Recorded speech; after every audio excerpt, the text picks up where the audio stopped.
Hello. So, a friend of mine very generously has 3D printed me an Aboleth for Dungeons and Dragons. We play 5e. You can see that this is quite a sizable mini, and the detail is actually pretty fantastic. So, looking at the 5e depiction from the monster manual for an Aboleth, it looks pretty cool, but it's sat on top of some ruins, as you can see here. And I'm a bit worried that if I paint the whole thing grey, green, it's just going to look really dingy on the tabletop. So I've been a bit of a coward and I've just primed it so far.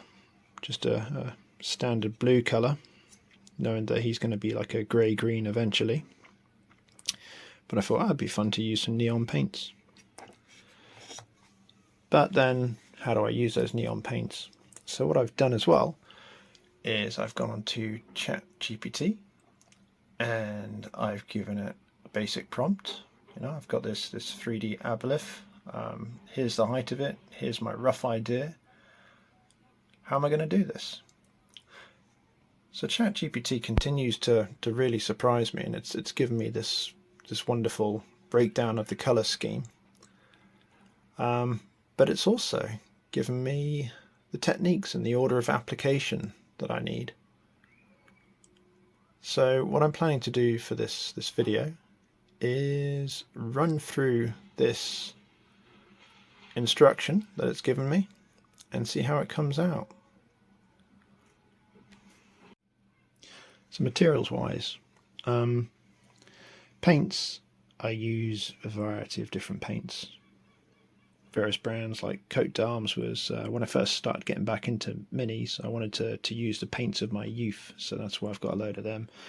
But Citadel Colour, that's kind of the gold standard for a lot of people. I've got some Vallejo paints as well, but also if I'm just doing some scenery, I've also got some cheap acrylic paints.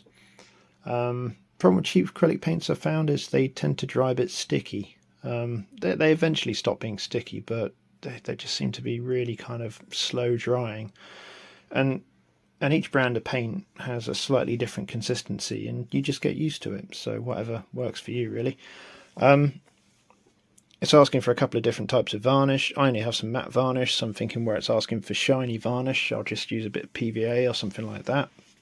Got my wet palette there. I do have nicer brushes than these, but because it's the big mini, I'm just going to use these synthetics I have. Now you can see on that one there, well, if I can get it in focus, that one there is hooking. And for the longest time I thought this was me being rubbish with my brushes, but actually it's synthetics. So if you have cheap brushes, they will eventually curl, even if you look after them really, really well. So I do have nicer sable brushes, but on a piece this size, I think I'm not going to have to be mega accurate, so I can probably just get away with using these.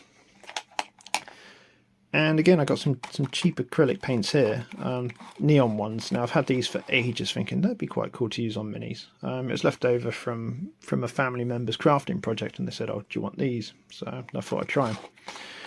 Might be when I come to use them, they've dried out, gone cakey, whatever, but we'll see. So for base coats, the first thing ChatGPT is saying is apply a base coat of dark blue-green and then use a slightly damp brush to blend a lighter sea green to the underside of the body and along the edges of the tentacles.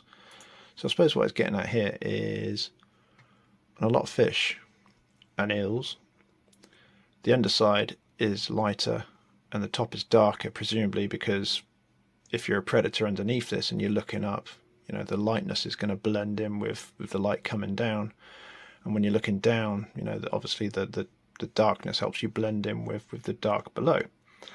So that makes sense, but it does mean that I've got to plan this a little bit, because on this fella, he's not just soft-bodied underneath, he's got this plating. So I'm going to have to think of a color scheme for the plating. And I'm also going to have to make sure that when I'm painting him, I leave the areas that I'm going to blend until last, because I need all the paint to be wet so that I can just blend it all together. So for the first blend, I've got this Incubi Darkness, which is a really dark blue, and this Grass Green from Coat d'Arms, and I've blended them together on my wet palette, and hopefully that is the colour which ChatGPT intended. And this is a real problem of using ChatGPT, of course. It's not showing you any pictures, so you just have to translate it with your own idea of what it's asking. Right, I'm going to apply this into the areas that I know it's safe to do so and that will dry, and show you the result later. Alright, so I've made a first kind of stab at the colouring, and actually where you've got these on the edges of the arms, I suppose, for the want of a better word, they're tentacles really, but if you can see there where there's a kind of an elbow, and then you've got a line of little fins going down, and there's one on the other side. It took me a while to figure it out, but that's basically the top of all the tentacles. So that's kind of a neat demarcation line. However, I'm still wondering what to do about all these plates. So let's see what ChatGPT, and I've gone and stuck my finger in the paint, clever boy. Right, so let's see if we can just ask about that as well. Okay, top plating gives the Aboleth an armoured fish-like look. It should appear more solid and organic than softer areas of the body. Yeah. So use a darker shade of blue-green than the rest of the body for the plating, such as a deep turquoise or teal. This will differentiate the plating from the softer, more translucent areas. Blend in hints of purple, dark purple towards the edges for a more otherworldly tone. And then to shade it, okay, we're dealing with the base at the moment. Okay, so it's actually telling me I need to go darker than the rest of it. So we had our blend there. So I'm guessing if I just use this part, then hopefully that'll work. Right, so I've blended it from the colour I'm planning to use for most of the plating to the kind of the purple for the edges, using this red on the other side here. I'm planning to just kind of slap this on in the middle and then try and blend in around the edges. So let's see how this goes. Okay, so yeah, I've just applied it quite that dark colour right in the middle, and then I've been going around and putting the next ring around that in effect, and then muddling that up, and then the kind of the most ready part right around the edge and muddling that up as well. And I'm finding it's, for a base coat, it's actually looking pretty cool, I think anyway. And something that possibly you would see on an aquatic creature. Obviously when it dries it might look completely different, but at the moment, looking all wet and shiny, that's looking pretty cool. So I'm going to go ahead and do that to the rest of the plating. We'll see what that looks like afterwards. One thing to bear with this way of doing things is you need to slap on loads of paint, because otherwise it dries too quickly. You need it to be really wet so you can just get on and start muddling it up. And the way I have been muddling it up is essentially, once you've got your band, you get your brush there and you just start stippling it and muddling it around. But you've got to be really careful when you're trying to blend it, that you don't just start kind of doing that and then going, oh, it needs some more blending, and going back and doing that again, because you're essentially muddying the whole lot together. So if you do that, then you need to wash your brush and then do that again. Right, so that's the chitin done, and you can see there a load on his belly. So the next bit I can do after sandwich time is the soft underbelly stuff, and this will be the beauty of the wet palette. I'll be able to close it up and it should keep those paints ready for me a bit later on. Alright, so a real quick one.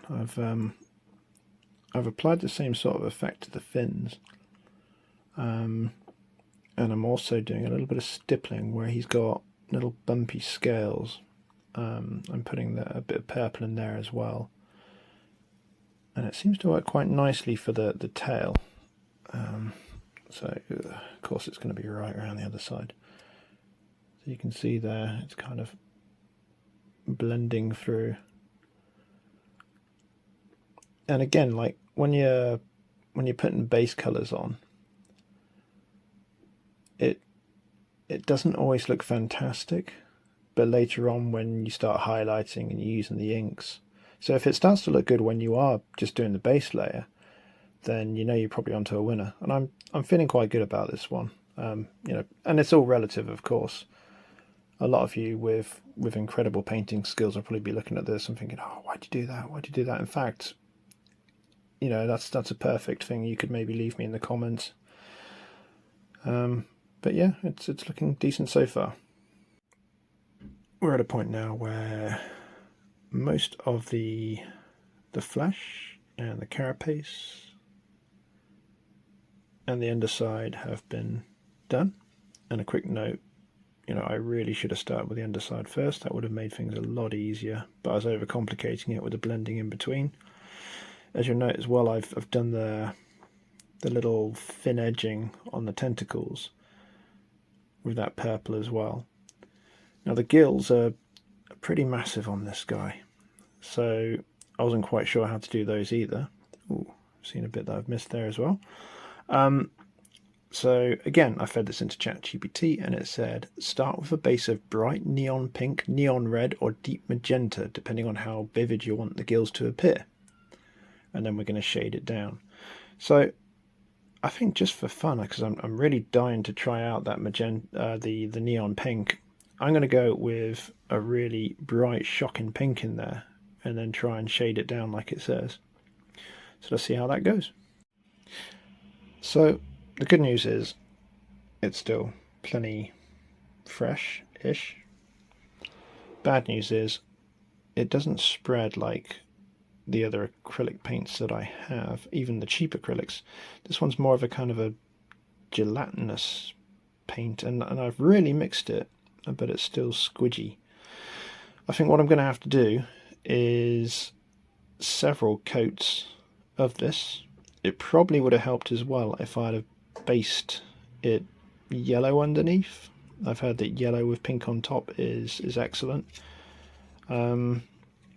So yeah, basing it directly over the blue was quite a faux pas. So I'm probably going to wipe this off and just paint some yellow on there before applying this again and doing a couple of paints. Bit of a pain, but I don't think that's going to work otherwise. And here's the yellow. You'll see that I've just done the eyes quickly as well, because they're also going to have a neon highlight on. At this point I'm wondering where it says about me adding highlights, neon highlights, how I'm going to do those. Because if the paint's more gelatinous, it's probably not going to dry brush very well. I might act as some kind of glaze, so there might be that. I'll figure it out. So putting on the neon pink in the mouth next. Weirdly, the yellow undercoat is working. But I'm definitely going to need a couple of coats of this stuff because it is really weird. I don't know if I'll be able to do this, but come on, focus.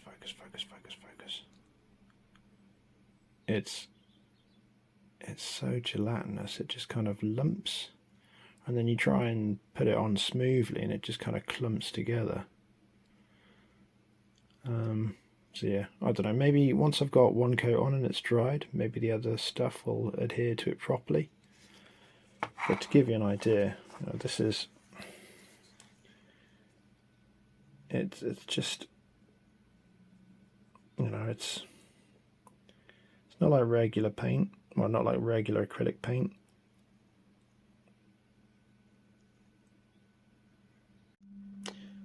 I've tipped everywhere that I want more neon with yellow, and you'll see that it's just literally the edges. Thinking being, if this stuff is kind of a bit splodgy, then I'll put it over the yellow and it'll show, and then any that accidentally just kind of goes over onto the fins, it'll be fine because it'll blend in with the purple. So we'll see what happens in practice. This is after 3 coats on top of the yellow. You can see it's getting there, but the problem is every time it dries it then kind of goes glazy, and although eventually it'll look, pretty seamless, it's taking like a million coats to even start looking bright pink. I guess the moral is, and you can really see it there with the yellow, that's going to have to be gone over a few more times. The moral of the story really is, don't cheap out with the neon paints. And also that I do actually love the neon paints. I think they look great. But yeah, there's proper specialist neon paints out there, and they're probably worth the money, to be fair. It's been about a week and a half since I last worked on this. As you can see today, I have painted the ruins black, and the nice thing about doing that as well is it really makes the colour scheme of the Aboleth pop out, and also putting that kind of muddy colour down. I'm thinking eventually what I'll have is, he's coming out because the water's receded, so he's having to sliver over the land in the ruins. So I'm probably going to have this as like a muddy, sandy bottom, and then some kind of tide line at the bottom there to show that the water regularly drains, and then there'll be another tide line at some point a bit higher up. And the colours I've used for that, again, just real cheapy craft acrylics. And as I said, these do dry a little bit sticky, but with models, this sort of size, you'd soon get through all of your decent acrylics. And we'll be dry brushing on these and putting inks on them and all kinds of other things. So the eventual finish, it won't matter if they do dry ever so slightly sticky, because I'll have those other paints on the top which will dry nicely. For the next step, ChatGPT recommends I do some inks, some washes. Now I've slightly deviated from ChatGPT here in that it said to do the ruins a light grey colour and add a dark wash. I've decided, because I didn't really want blue showing through at all on the ruins, that I'd give it that black base coat. Next I'm going to add a kind of a sloppy layer of grey on top of that, and probably around the archway as well. I'm kind of toying with the idea of having like a sandstone type effect, like you see on cathedrals and so on. And this bar in the middle is going to be metal, so I'm going to do that all corroded. But I think what I'll do is I will do the flesh wash next, and just to kind of break up the carapace and the flesh a little bit, because I think they do blend in quite a bit, I'm going to use this slightly lighter but still murky green Anthonian camo shade. And this is normally a shade I use for scenery. So, kind of algae and moss and whatnot. So we'll see how that goes. So whilst I'm doing this, just a quick note on applying washes, inks, whatever you want to call them. To newer painters, the first time you use a wash or an ink, they're like absolute magic. You put them on, even something that you're not too happy with, and immediately it just looks better, because the ink kind of floods into all of the little crevices, so it brings that immediate depth to the piece of work. But it can become a bit of a crutch, and you end up just slavering washes on absolutely everything, even when it's inappropriate. Because what can happen is, if it pulls a bit, then it can look shiny, and if it's too shiny, it makes something look wet. And on top of that, most of the time you're going to be using a much darker wash than the piece that you're working on. So what it can do is, if you slaver it over everything, it starts to muddy the piece, and everything looks the same. The colours all look the same. So what I'm trying to do on this is where I've done those little patches of purple and the bluey green turquoisey flesh tone, I'm putting the wash on that, but I'm trying to leave the trim detail. So where we've got the purple there, I'm going up to the trim detail and I'm going slightly over it in places to tie it together. But I still want the really bright bits of the model to be really bright. So I guess that's my long-winded way of saying, you know, don't just slaver over washes. You really need to think about where it's going and how it's going to look when it's finished. And that really just comes with experience. You know, I still rely on washes too much, really. And again, if you look at my mini collection, it's just it's quite drab. So I'm really trying to be conscious on this piece of really thinking about how I'm applying the techniques. It also mentions that the gills should have a shading of a dark purple or burgundy wash to the recesses of the gills to create depth and emphasize the gills. I put a little bit of black in the middle there as well, just because I want it to kind of go down into the more. I wasn't quite sure about that, as you probably won't be able to. Oh no, you can a little bit. There we go. So you can see right in the middle there, there's like stringy bits coming down. And I don't know whether that was just the print itself or whether it's supposed to be like mucus in his mouth. So I'll have to have a think about that. Obviously the rest you can see the teeth there. But yeah, the gills themselves, they do stand out a bit too much compared to the rest of the model. And they look, a friend of mine looked at this and he said, oh, it looks like, you know, it's fire breathing. And that's not really the look I'm going for here. So I am going to try, and this might be a terrible idea, using Griff Charger Grey contrast over the top.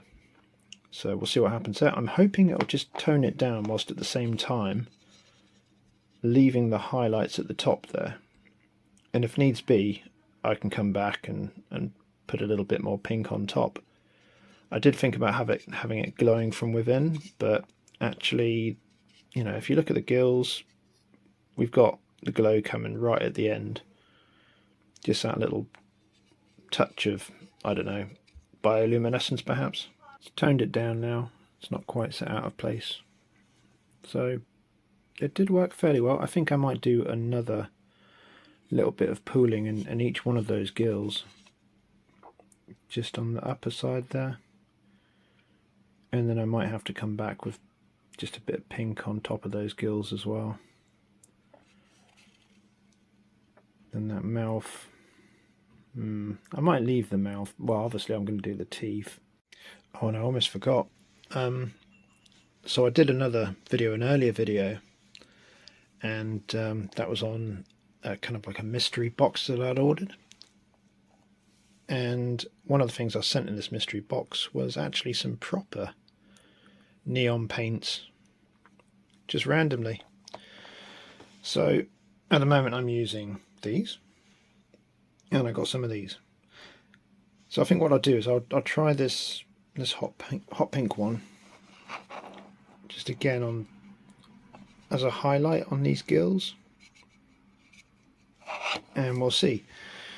Because this paint, as you can see, when it dries, it's kind of, and this is after me trying to thin it a little bit and trying to get it to a decent consistency, but it dries kind of blobby.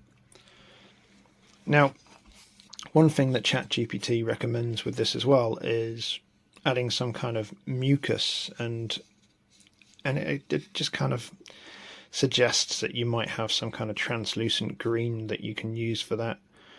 But actually, if these paints are rubbish and blobby, I might be able to get, you know, maybe a bit of that, or a bit of that, or a bit of both, and apply that right on at the end, knowing that it's got really poor coverage and it's clumpy, but maybe that's what you want for mucus. So anyway, next I think what I'll do is the stonework. I'm going to get a bit of grey on there. Try and keep the whole thing at a level where I can roughly follow along ChatGPT suggestions. So I'm jumping about a little bit now. So I've been working on the bricks a bit more. First of all, I started to go a bit too light, and this is a problem I do with a lot of my models. You kind of fall into a pattern of, ooh, stonework, I know how to do stones, and you always do it the same sort of shades. So, you know, it always comes out looking bright, and then the thing I put on top of it ends up looking washed out. So again, I'm trying to go for contrast here, and I really darken down the stone. And what you might be able to see, perhaps not so well on the camera, but I'll have to assure you that in daylight it looks a bit different, is the grey bricks. Now you sloppily kind of go over the black to leave a lot of that black showing, but also you want to then mix up a few different greys and just paint the odd brick in there to look a little bit lighter or a little bit darker than the rest, just to break it up, because otherwise it just looks really boring. I also decided that I was going to have that sandstone going around the bars, and I've done the same there. I've tried to get it so that the bricks actually look slightly different. Not massively, you know, it doesn't have to be like really popping out, but just subtly, so it, you know, it looks like they have actually used separate bricks on there. So the next thing I think I'm going to do is use that nice new pink on the highlights of the gills, and I'll probably start applying the odd little effect now, like I really want to get the rust on that grill. So by that I mean this bit here. So that new neon, it looks lovely and bright when you first put it on, but just like the other stuff, it does dry to a kind of a dull purpley colour, the same as the other stuff. So I guess the secret here is, you know, you do some kind of prime to actually allow the colours to shine best. But although it's taken loads of coats and a lot of work, I've essentially done a glaze, I think, and it's blended in nicely. So I'm still very happy with how it's coming out. But yeah, you could probably save yourself a lot of work if you prepared it properly, where you're going to put the neon paint. And that's the new, well, new to me, Army Painter. Ooh, which one was it? That was the one. Hot Pink Air Fluo. So yeah, it's probably supposed to be from an airbrush as well, but that's it there compared to the cheapo stuff. It's just smoother, really. So yeah, I redid the gills. When I first put it on, I was like, oh no, I've ruined it. But it does dry right down. Right, next thing I do, I'll have a quick look at what ChatGPT recommends, and then we'll try to do that. I think we're beginning to get there now. It's beginning to look like something that you wouldn't mind putting on the tabletop. So yeah, probably the metal grate next. Then some highlighting, some tide lines, make the mud look a little bit more grubby. ChatGPT is saying that I should give the top chitinous plating a wash of blue-black to really make the recesses show. Now, the problem I have with that is if I just go ahead and paint that all over, I'm a bit worried that it's already quite dark and the subtlety perhaps with the blending will be lost. So what I'm going to try and do is just go along the absolute edges with Nuln Oil, which is basically a black wash from Games Workshop, and hopefully then that won't make the whole thing look too dark. Right, it's looking pretty nice now. For the rust, that's the one thing I've not talked about. The rust is a great paint by Vallejo. dry rust. And then once that's fully dry, I'll probably just put on a tiny amount of Oxido.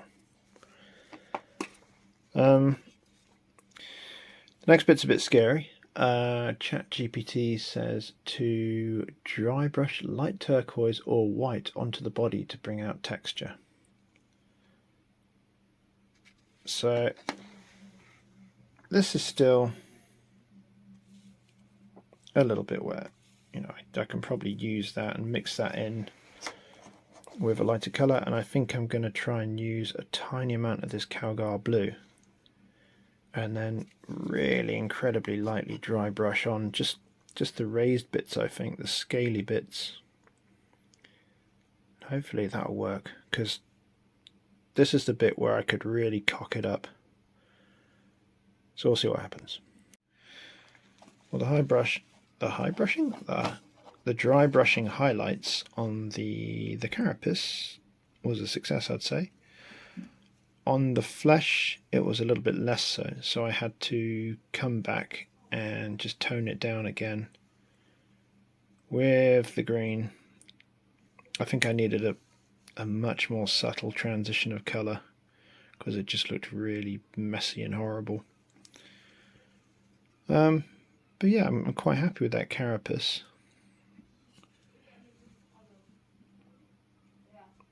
Just the blue does make it look a bit more battered and worn, doesn't it? Oh, and you can see now that rust is pretty much dried. What you can't see so much, because the light's really poor in here now, is that it's got a really nice rusty texture to it now as well. Lots of little grains in it.